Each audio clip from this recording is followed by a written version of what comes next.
Si Vilma, Sister Vilma, 2008 yata yun, Sister, nagkaroon tayong first month natin. May picture pa kayo nun eh, ikaw at si Brother D.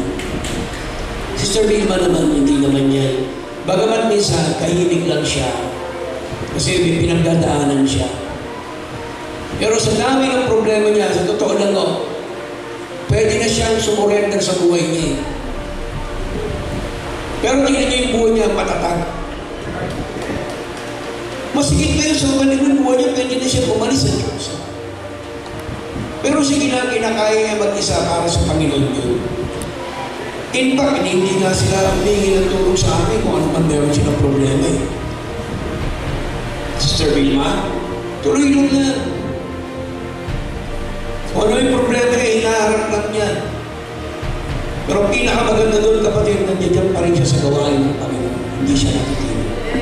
Yun ang mature way ng pananampalataya. Hindi siya natitinag sa ating mga problema. Kaya alam niyo naman, Sister Vilma, naging isa yan sa mga kamay paa ng gawain dito sa Panginoon. Kaya, Sister, kung ano man yung mga problema, tumilang tayo sa Panginoon. Actually, Pastor Ernest, parang bumalik na yung takas mo. Medyo, magandagdagan ka ng 30%. Lumakas ka na. Huwag ka na magpa-isipon mo kay Brother D.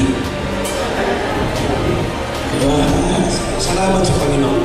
Anyway, ang anak ko naman, pinagpapala ng Panginoon. Tuloy ka ng Brad. Ano mo, gano'n ang buhay. Kung hindi ka naoban sa ibang itakay, it's okay. Hindi mo naman pagpalain ka ng Panginoon sa ibang bagay. Pero ang kalooban niya, mababalik ka niya. Tuloy lang kayo sa Panginoon.